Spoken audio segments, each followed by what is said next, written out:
Hello, everyone. I'm Morten from FSC Circularity Hub. On behalf of the Hub and FSC, welcome to all of you. We are happy to see so many of you tuning in to learn more about FSC's work in the circular economy. We know that this topic raises a lot of questions, and please save all your questions for the Q&A session that we will have in the end of the webinar, where we will use Slido for that.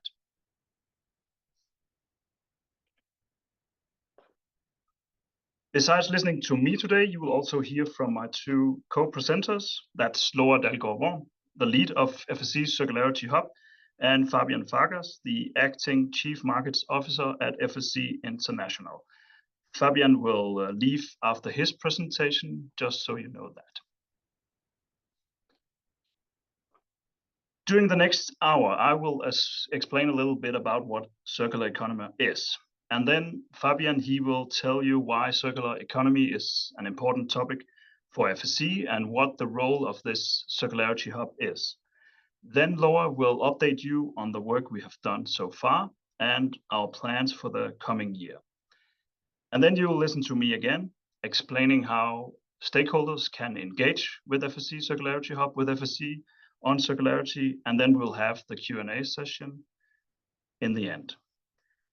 Before going into what circular economy is about, I just want to highlight a few reasons for FSC to go into this topic.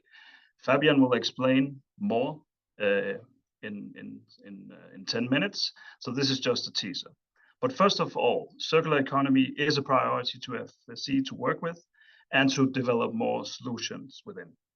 And in addition, we experience that many companies have added circular economy to their strategies, making this topic important for our stakeholders as well, who are asking us to go into this area and make more solutions.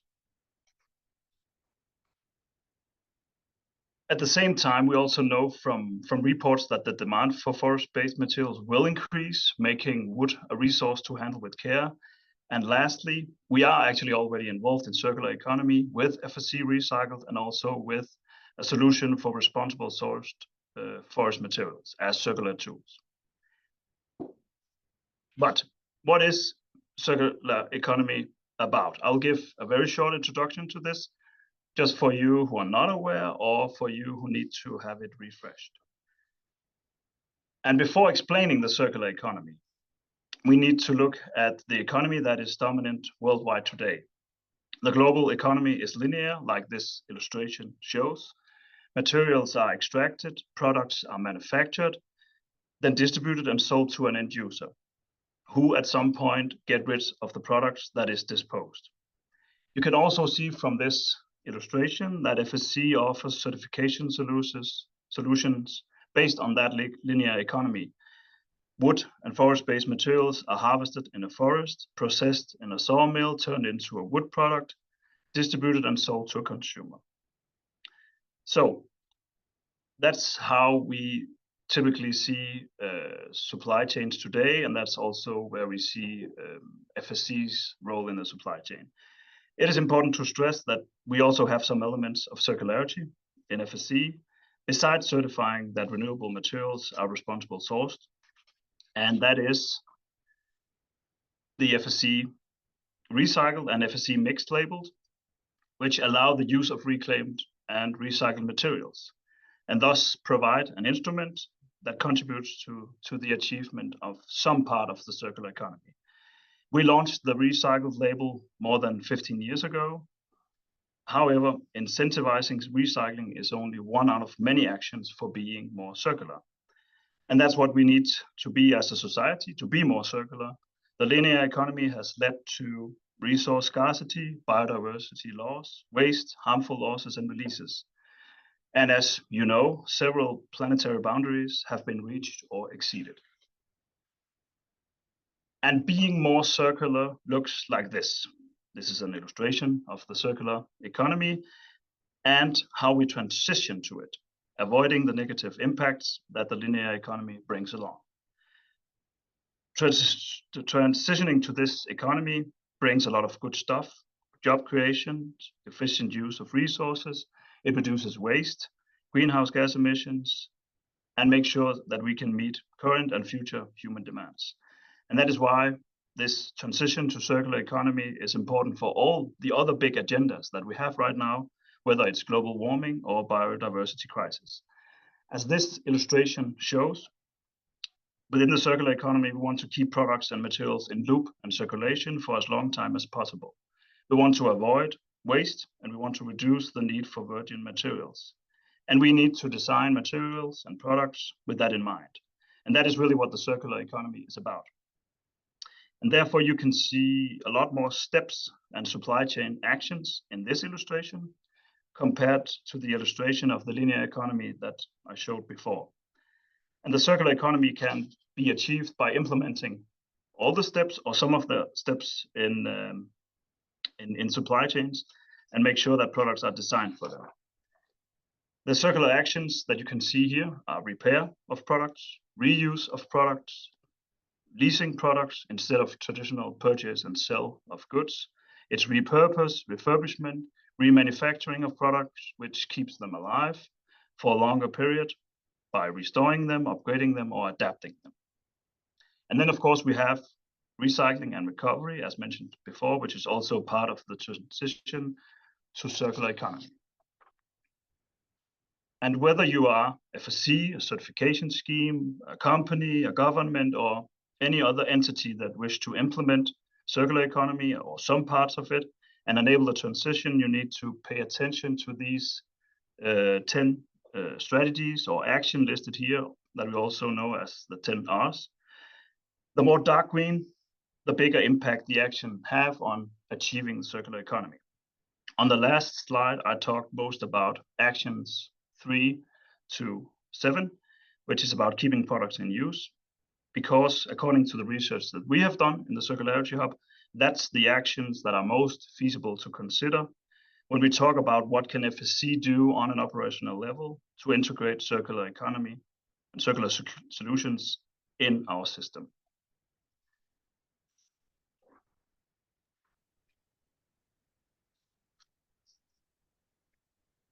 And over to you, Fabian.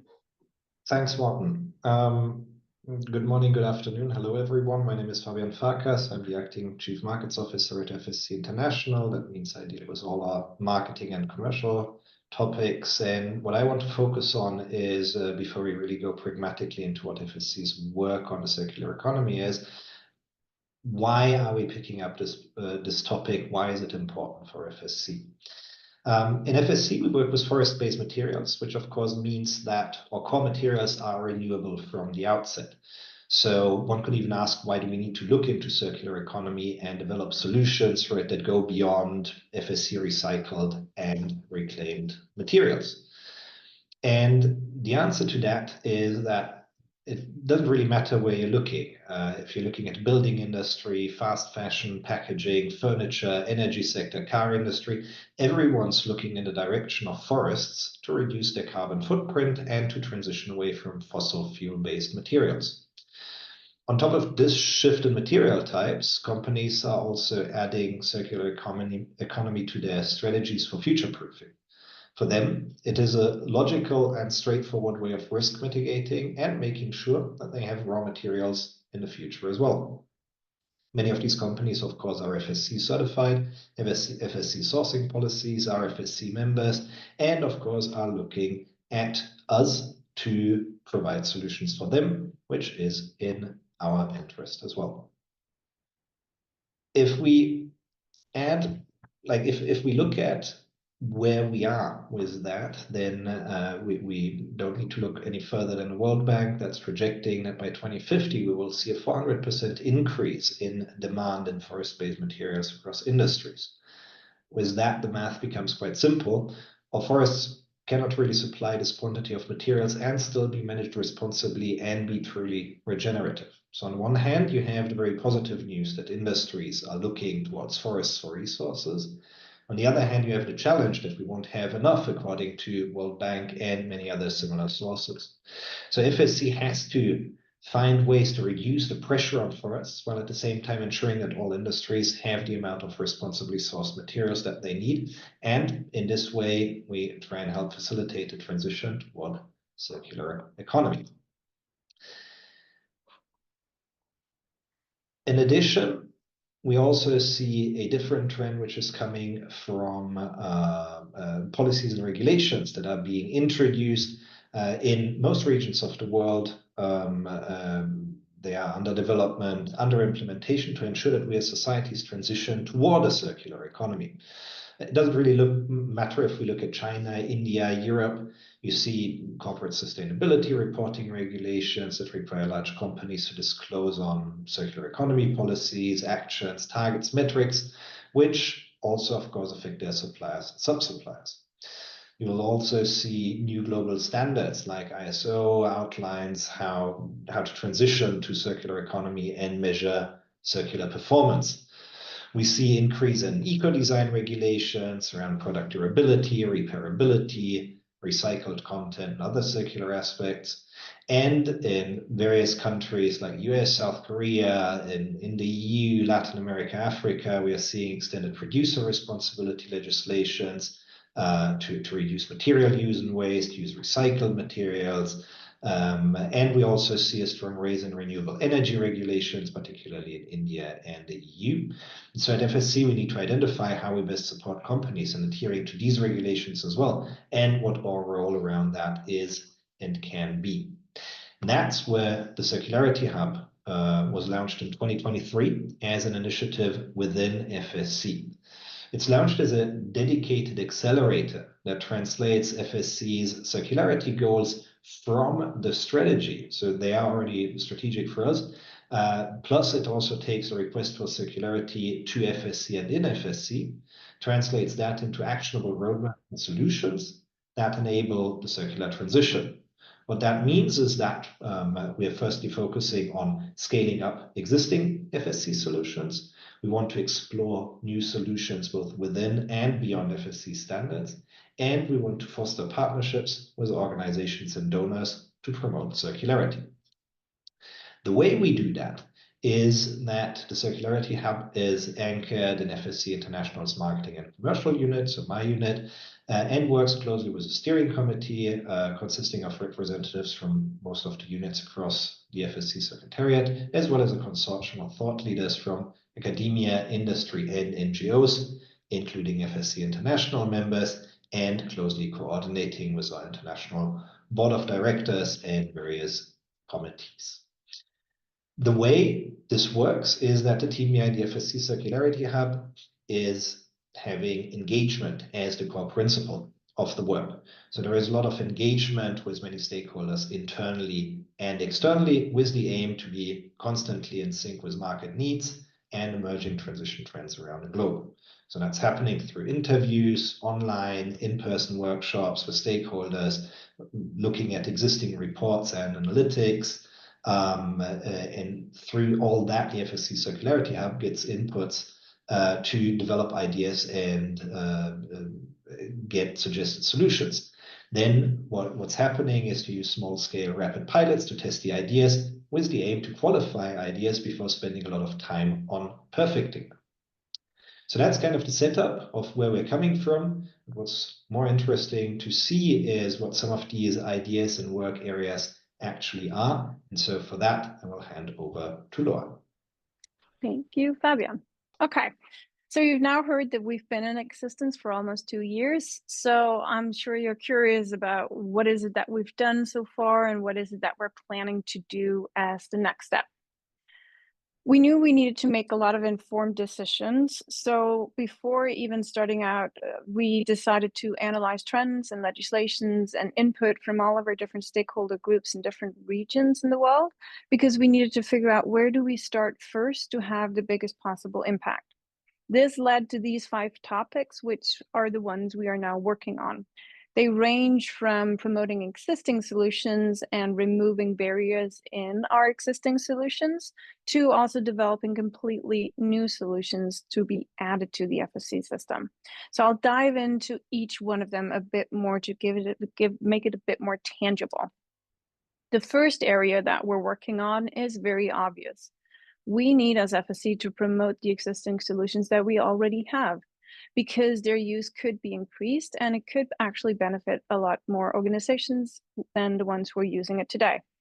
So surprisingly to us, there are many who don't know the FSC Recycle label and who also don't know that the FSC Mix label can actually contain a declaration of the percentage of recycled materials that are in that particular product. And many companies would like to communicate what their use of recycled materials is, and our existing solutions actually gives them a way to do that.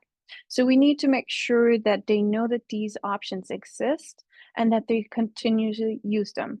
So that's why we're running a focused industry campaign to raise awareness about the FSC Recycle label and the FSC Mix products and the benefits of using the options we already have. The next area is to focus on the ongoing revision of the FSC chain of custody standards, because here we have an open window to discuss and to include circular business models inside of our core standard. FSC already has a standard that allows for reclaimed materials in FSC Mix and FSC Recycle, like we said. But as outlined earlier in this presentation by Morten, recycling and recovery is actually only one of the many actions that we could be taking towards achieving circular economy. So therefore, we hosted a series of online workshops earlier, or last year actually, because we wanted to get input for what could we be doing as FSC to support materials and products being reused and being maintained for longer before going into that recycling loop. In short, we explored with stakeholders and members how we might allow for business models such as leasing or take back or reuse and repair for FSC certified products within the FSC chain of custody standards. In addition, we also looked into pre-consumer wood as clean contributing materials.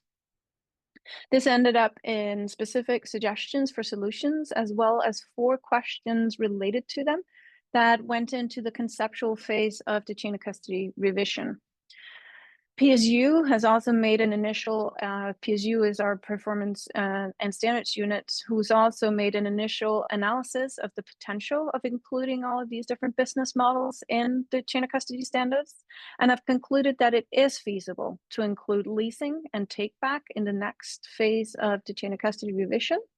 Of course, taking into account the feedback that we will get from the conceptual phase in the consultation. They also concluded that we can look into reuse and repair model, that this will require a bit more consideration and thought. So that is what we're working on between the Policy and Standards Unit and the Circularity Hub right now, so that we can get that into the revision as well. Pre-consumer material from non-paper industries, so basically pre-consumer wood materials, as claim contributing input, is currently considered to be a topic that needs more discussion and analysis, and that is a topic that for the time being is being owned by PSU. We strongly encourage anyone who has an interest in some of these business models or topics to involve themselves in the next year's revision of the chain of custody standards to ensure that we get valuable input and feedback on the proposed solutions that we're putting on the table. Because our highest aim is, of course, to make standards that actually work on the ground, and we need your input to qualify ideas and make sure that they do so. The third focus area for the Circularity Hub and the work that we're doing is how we can support companies in legislative compliance on regulations that are directly connected to circularity. So as Fabian said, more and more legislation is demanding that companies demonstrate how they can support a transition to a circular economy through, for example, data points. So we are looking into, in the Circularity Hub, what FSC's role could be in supporting companies in complying with this kind of regulation, and how we fit into voluntary standards related to circular economy. Could we be a data provider or a facilitator of data? And if so, how do we get there? So we are analyzing key legislations and voluntary standards related to circular economy. To be more specific, we're looking at the Corporate Sustainability Reporting Directive, or CSRD, within Europe. And then more specifically, we are looking at ESRS, E5, so the European Sustainability Reporting Standard, which is the one that focuses on resource use and circular economy. We're also diving deep into the newly launched ISO standards for circular economy principles and actions and the measurements of circularity performance.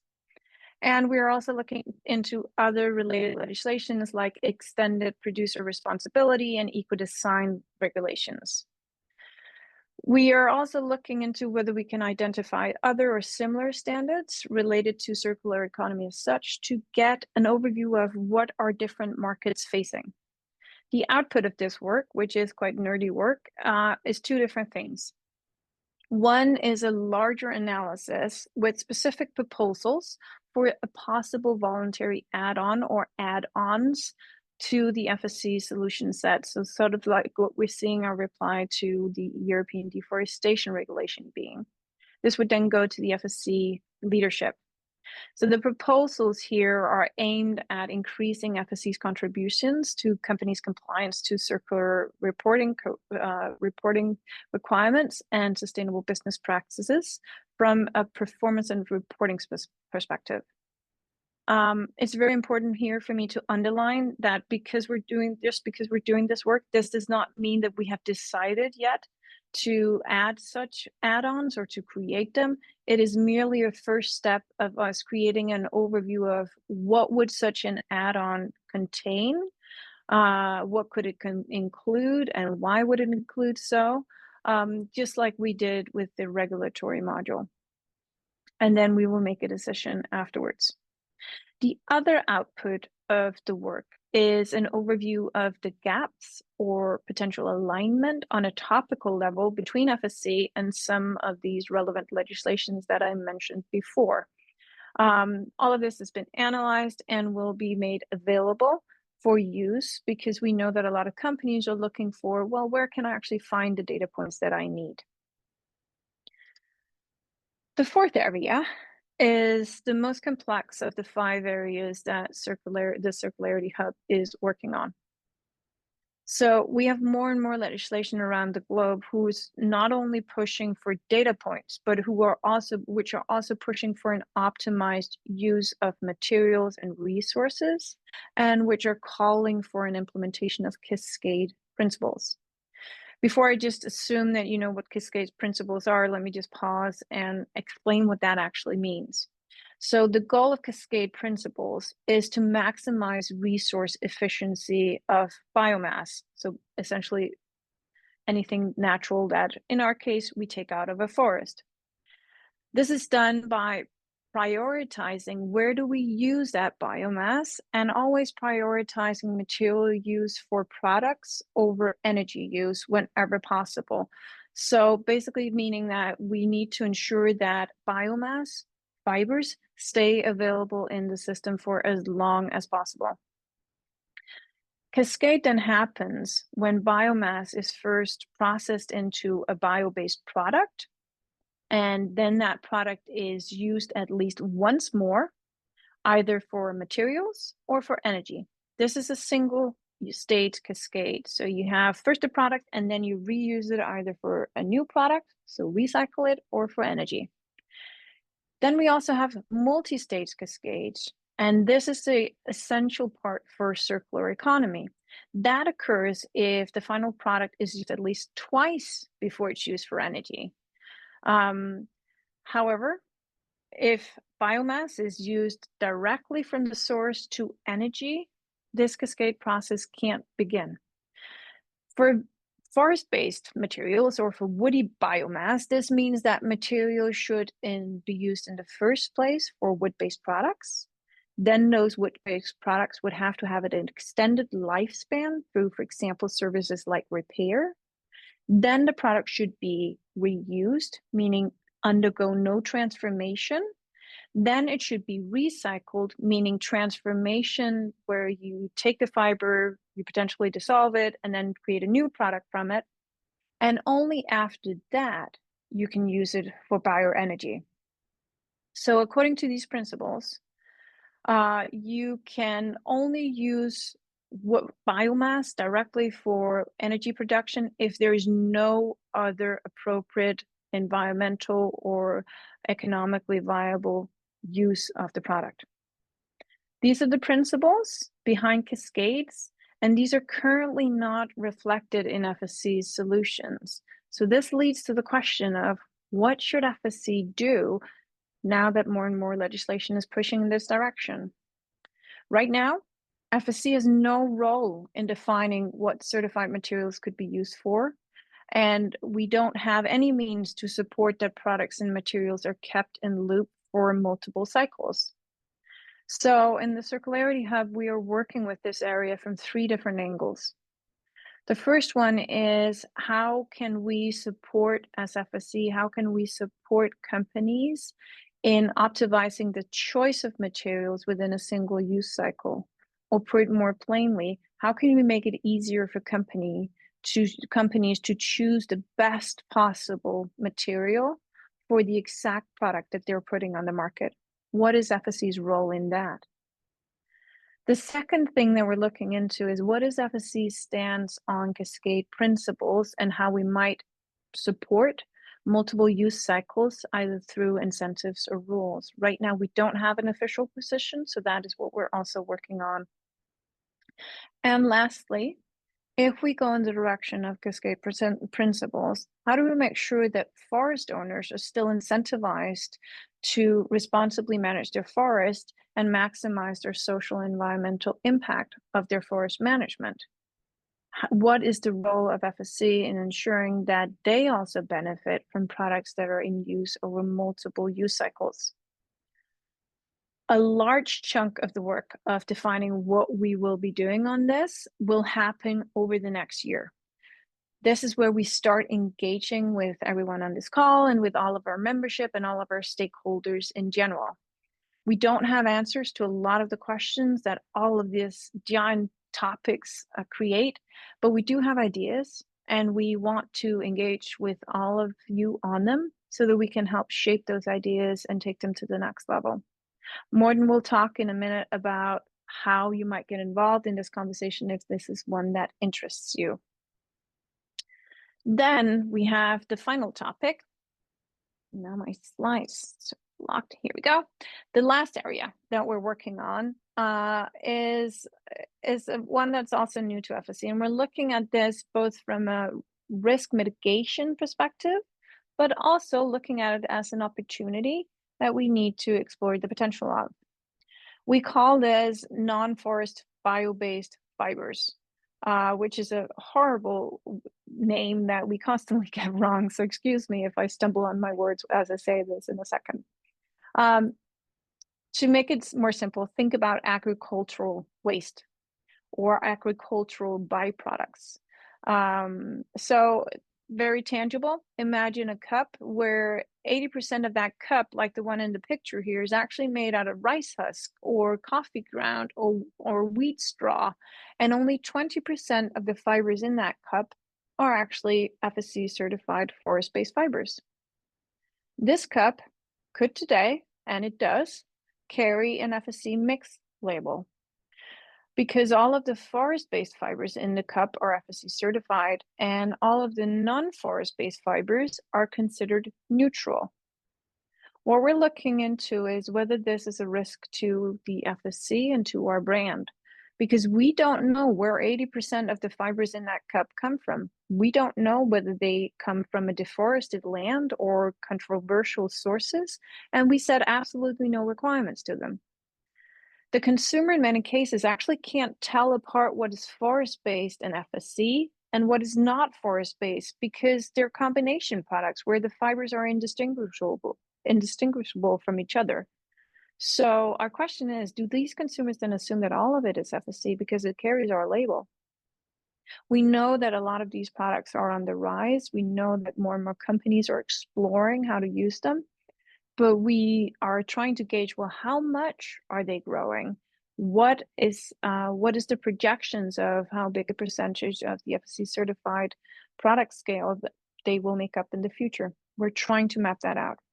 But we're also trying to explore whether we turn this risk into an opportunity. Could these product types actually help us reduce the pressure on forest if we embrace them and not just consider them as neutral materials?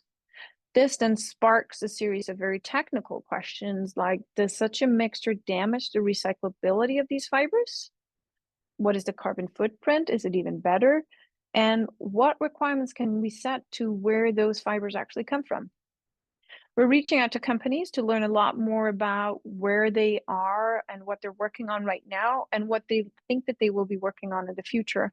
So you will be invited to participate in a mapping via all of our different channels, LinkedIn and our webpage, etc., quite shortly, because we want to figure out what is the scale of this.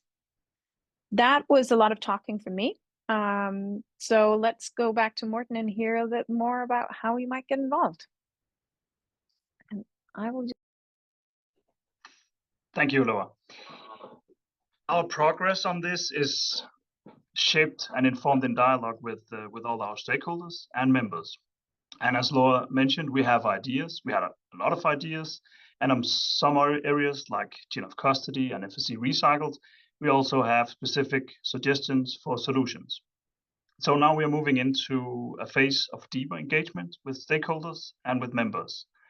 So the Hub and FSC is interested in feedback and dialogue with environmental stakeholders, social stakeholders, stakeholders from the industry, from the forestry sector, and of course, both from North and South. We will ensure that in 2025, there will be engagement points in all regions across the world, but we don't want to add additional engagement burden for our stakeholders, as we know that many of you are already being asked to participate in a lot of different events and touch points. So we are eager to know about existing contact points that could be meetings, events, conferences where FSC stakeholders attend, and FSC and Circularity could be part of the agenda and the conversations. Our aim is to try to be part of these as much as we can instead of creating our own. So please reach out to the Circularity Hub if you have a suggestion to where we could be in your region. And in general, please reach out if you or other stakeholders want to get in contact with the Hub, contribute to our work, if you have feedback to the areas we work on and the ideas that we have. We have also reached out internally to FSC regional and national offices to onboard them in the conversations and topics around circularity and prepare them to also have the dialogue with you and other stakeholders. You can find a lot of information about our Circularity Hub on fsc.org that you can see on the slide. And if you want to get in contact to the Circularity Hub, just send us an email and we will get back to you.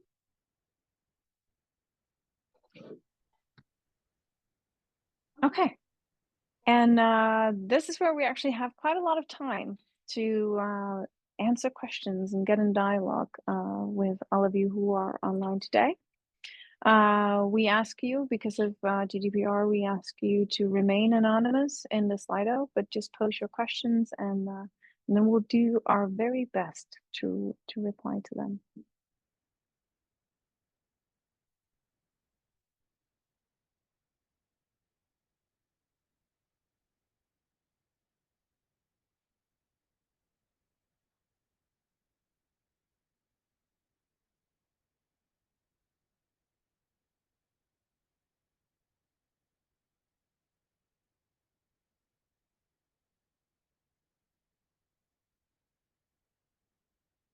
Okay, while we wait for the first question to arrive, I'm just gonna paddle a bit and ask you a question, Morten.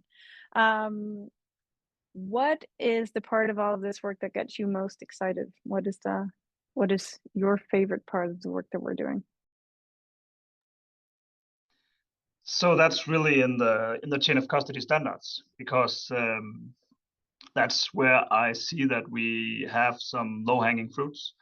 We are able, I think, if there is support to it to enable some of these circular business models like leasing that you mentioned before in the chain of custody standard, but also solutions on take back and repair of products. I think that's really where we have some short-term possibilities to do something and to move on this.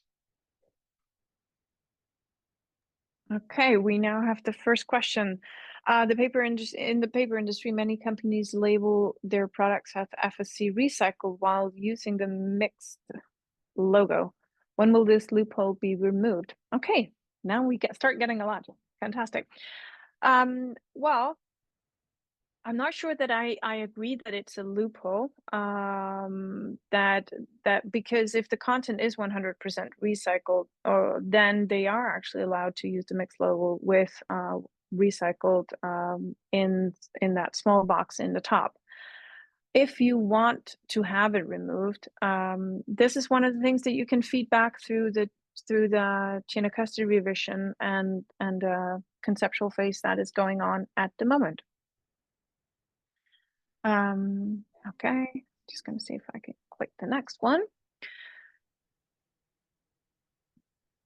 Do we think that we have an adequate balance of the views between the global north and south in the work developed until now? Well, we at least have done our very best in trying to engage. I think we need to do more, which is also why, as Morten explained, we are planning to visit all the regions around the world in the upcoming year to get more informed about what it is that we're doing. In the consortium that we have, in the working groups that we have, we are very what is the English word for that? We're working very diligently to make sure that we have equal representation from both North and South. We are doing our very best to make sure that we do engage in both North and South. So I can't say that we've succeeded yet, but we're doing the very best that we can and making it a very high priority for us. Equally important is also for us to make sure that we engage both with small companies and with larger companies, and making sure that we're not just building solutions that could work for big industry in the global north, but that could also work for small industries in the global south.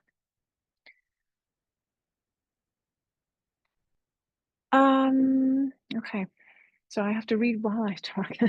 Circularity requires coordination and collection of materials. How can FSC influence this? There seems to be a limited scope once the products have been sold. Morten, are you okay with taking this one on?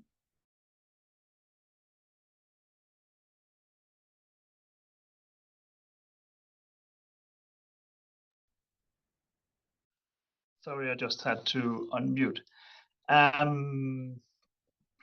Yeah, it's a really good question, and I don't know if I have a specific answer. What we are suggesting at the moment is kind of actions or concept that can be included in the scope of FSC certification today. So I don't really think I have a very good answer to this. But I think as we go ahead and we promote more recycling and also maybe promote more circular actions in the supply chain, I hope that that we have this indirect contribution to this through our system. And maybe the answer also is connected to the question that now has the top vote, which is whether we are thinking about covering recycler companies in our standards, so the ones who actually collect the goods. And it is one of the topics that we have and are looking into, what that would take and whether it would be feasible for the recyclers to actually carry an FSC logo. They could actually, within the FSC reclaimed material standard, be certified today with the clarification we reached, but we might want to create more incentives for them to actually become certified and be part of the FSC system, so that we can increase the collection of materials and feed them into the FSC system. Okay, and I need to just follow along over here.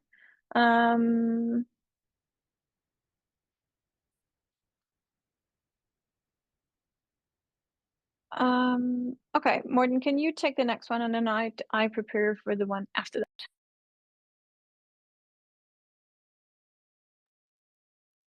Yeah, I think it maybe will be an echo of what I said before. So the question is if reclaimed rubber can be declared as FSC recycled. Actually, I'm not able to answer that here. I'm not totally sure if non-timber forest products are part of the scope of the reclaimed material standard. So, but I know.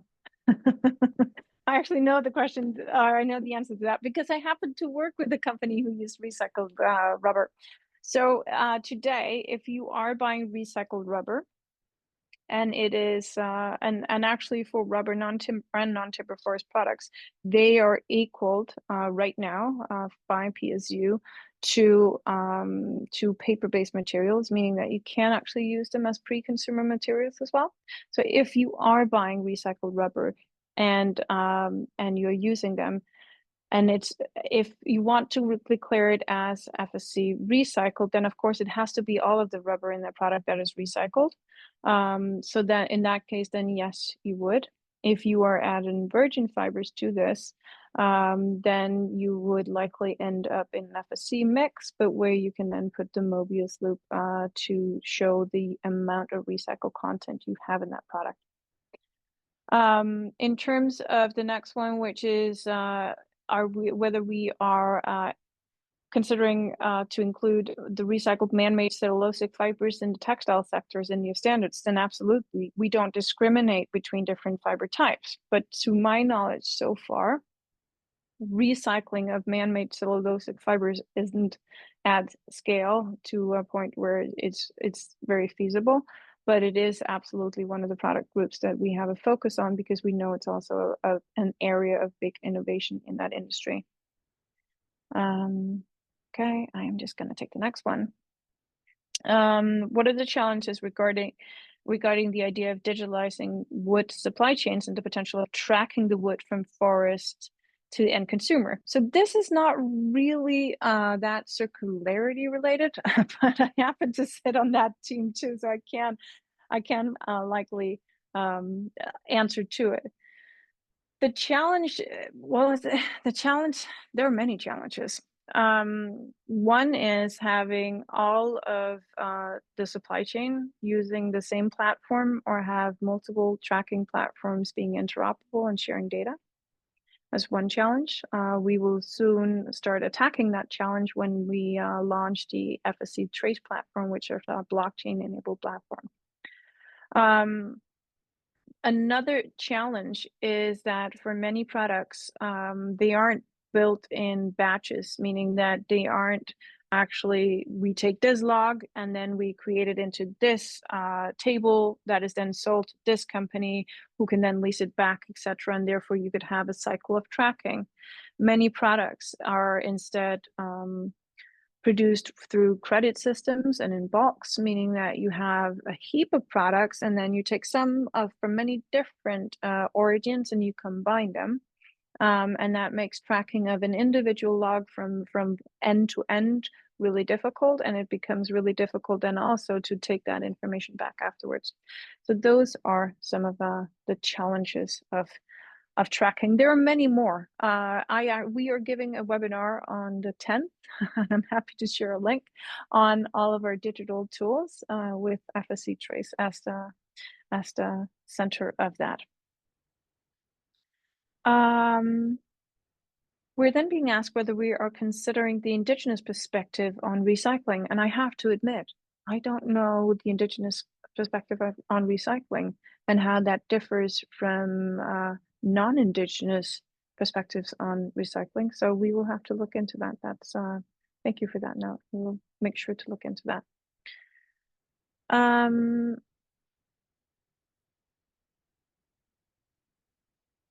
Oh, something just jumped on my screen over here. I'm looking down because I am also at the same time controlling all of this. I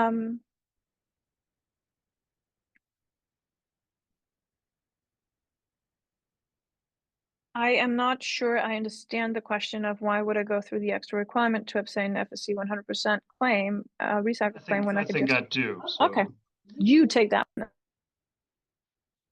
I could at least give it a try. Well, today, if a product is made of 100% reclaimed materials, the chain of custody standard actually says that you have to label it as FSC recycled. But there is a derogation option, so that you can actually label it with mix, even though that it is made of 100% reclaimed materials. But this question is was part of the conceptual phase of the revision process for the chain of custody standard, and it is a question for the next phase as well, whether this derogation should be in place, or if it should be derogation possibility should still be there, or if it should be removed, or a third option should be introduced. Yeah, so I think that would be the answer to that. Okay, and the next one is a big one as well. It's on how could we use the P&C revision. For those that don't know what P&C is the principles and criteria in FSC. So the fundamental core rules that sits behind every single FSC forest management standard, which is done, so the principles and criteria are translated into indicators that are then translated into national standards. And they're being revised starting next year. And we, of course, have this on our radar, because if we are as FSC moving towards cascading principles, if we are as FSC moving towards enabling companies to better choose different types of fibers, if we are moving towards creating incentives for forest owners to maintain their forest over multiple use cycles, etc., then that would include things in the principles and criteria. So therefore, of course, this is a topic that we're also already internally engaging on. How does these things connect? Where do they overlap? How do we make sure that we are constantly keeping each other in a loop? And how do we make sure that this makes sense also from a stakeholder perspective? So there are some overlapping things. As Morten said, some of the low-hanging fruits are not in the principles and criteria, but in the chain of custody standards, which is sort of the whole supply chain side of FSC, where it's fairly easy for us to adapt to additional business models. Whereas when we look at the principles and criteria, that revision process takes a number of years, because then first the principles and criteria have to be revised, then that has to translate into all of the national standards, etc. So that has a longer time range. Should I take the first one? Yes, please do. Yeah. I think this, or the non-certified recycler, needs to be certified according to the standard for reclaimed materials to sell the paper they do. If they both do the recycling and the paper manufacturing, then they would need to be certified against the chain of custody standard and the standard for reclaimed materials to pass that paper on as FSC recycled to a trader, if that's the question.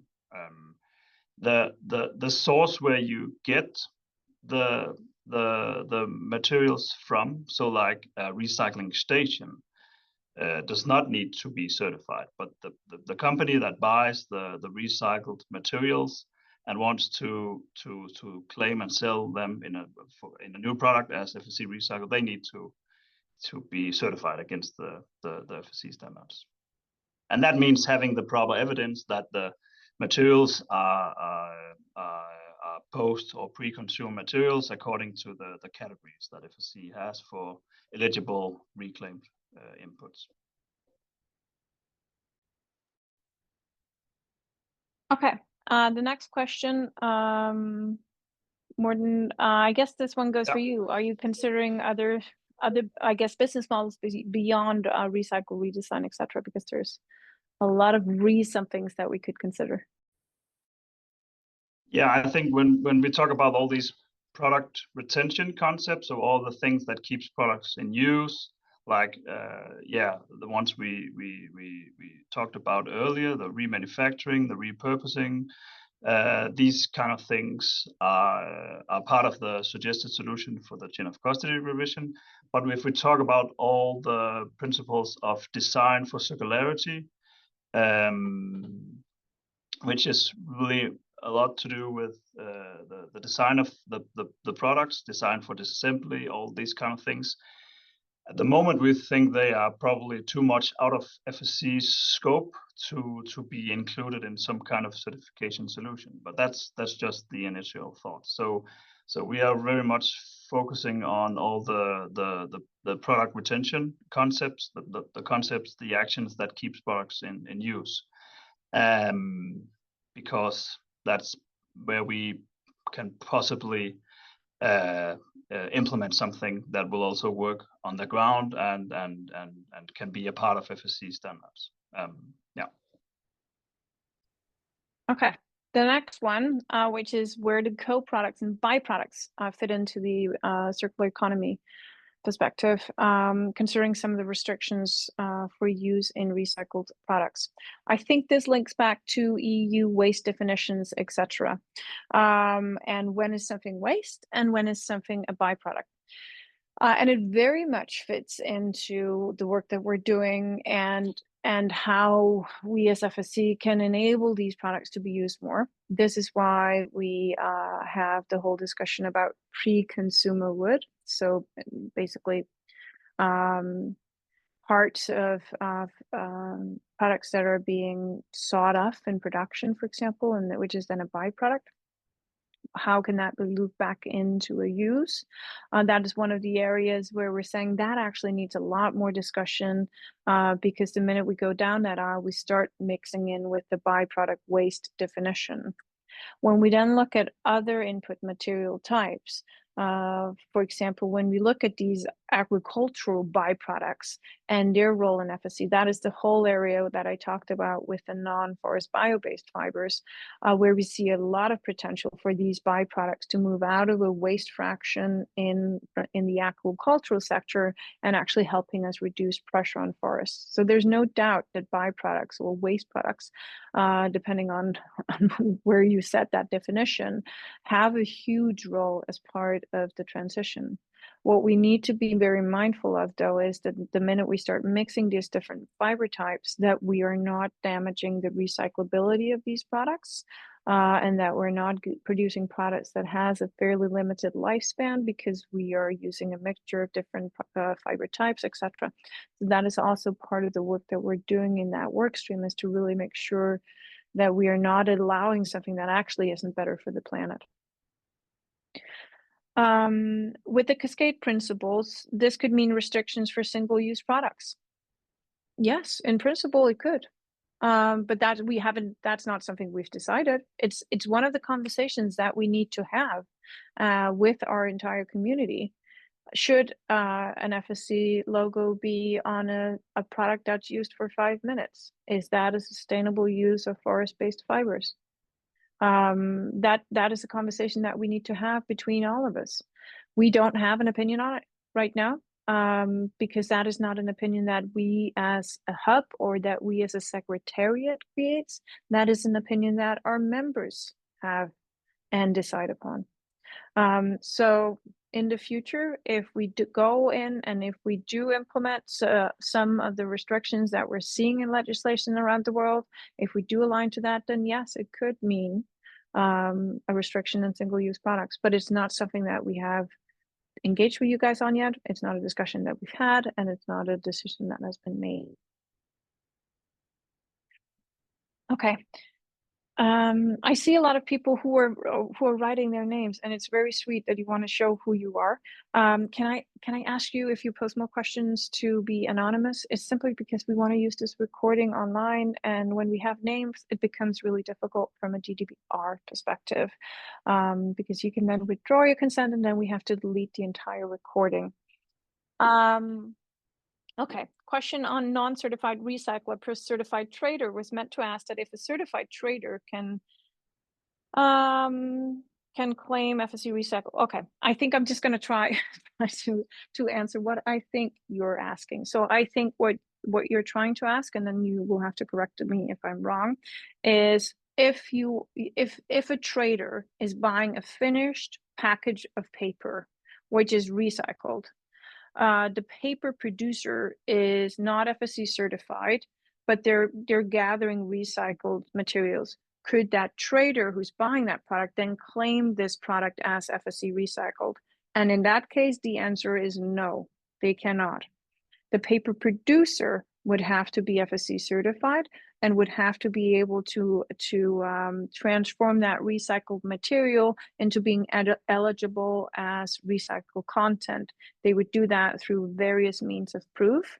Normally that would be where they're gathering this recycled content from. It could be image proof, etc., which has to be audited by a certification company. Only if the actual producer, the one who introduces these fibers into the supply chain, is certified and is certified to being able to introduce reclaimed materials into the supply chain, then it can be claimed as FSC recycled. I hope that made it a bit clearer. Otherwise, if it's a very specific case, just reach out to us on circularity@fsc.org with an email, and we'll look into your particular case. Okay.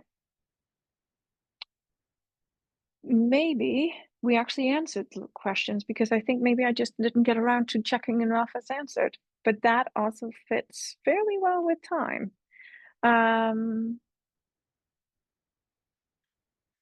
So unless there are more questions, I think we are more or less at time.